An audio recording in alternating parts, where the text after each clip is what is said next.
বন্ধুরা আমার কি দিয়ে খাওয়া শুরু করছে? চাটনি দিয়ে। লোকে শেষ করে চাটনি দিয়ে, ও শুরু করেছে চাটনি দিয়ে। শুভ দুপুরের শুভেচ্ছা বন্ধুরা।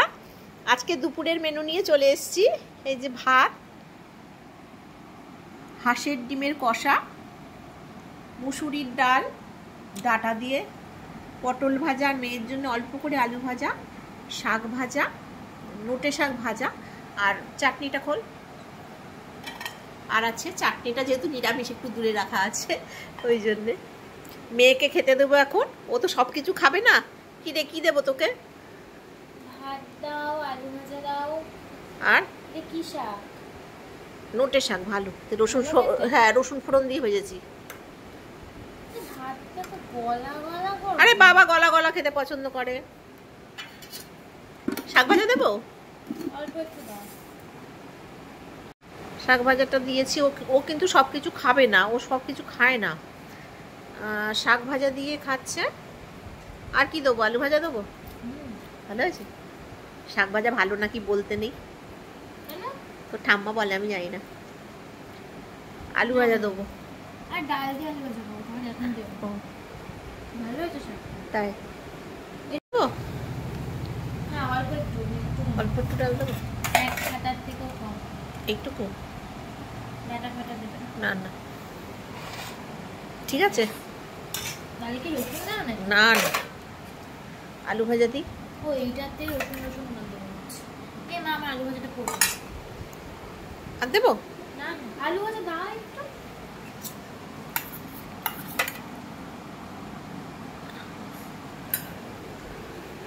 ডাল আলু ভাজা দিয়ে খেয়ে নে, তারপরে ডিম দিয়ে খাবে। আমি কিন্তু কিসের ডিম এটা? হাঁসের ডিম।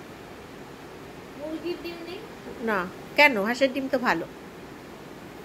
দেখ কি সুন্দর কষাটা হয়েছে দেখতে। আসলে বেশি খিদে নেই, আর হচ্ছে ডিমটা খাবো না। খাবি না? তাহলে রাতে খাস। আর কি বলবো, ঠিক আছে। এটা নিয়ে নে, বাহার দিয়ে নিয়ে নে। চাটনিটা নিরামিষ রেখেছি কেন জানো? এতটা চাটনি কে খাবে? তুই তো ঘুরে ফিরে খাবি, 2-3 দিন ধরে খাবি। 2-3 দিন, এক মাস লেগে যাবে। ও বাবা, তোমার বাবা খাবে, আমি খাবো, সবাই খাবো। তুমি কি একা খাবে? সবাই খাবো আমরা চাটনি। পাপড় ভাজতে পারি।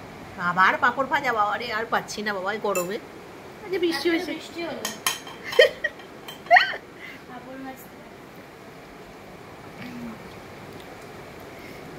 ভালো। হ্যাঁ খাও চাটনি।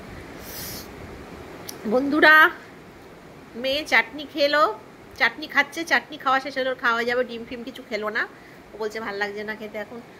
ওর বাবা বাড়ি 4টে মনে হয় বেজে গেছে। ওর বাবা বাড়ি আসেনি এখনো, ওই জন্য আমিও খাইনি। ও বিকেলবেলা বেরিয়েও মোমো খাবে, তাই জন্য ও পেট ফাঁকা রাখছে, খাবে না। ঠিক আছে, আচ্ছা আসতে এখন আসি তাহলে বন্ধুরা, টাটা।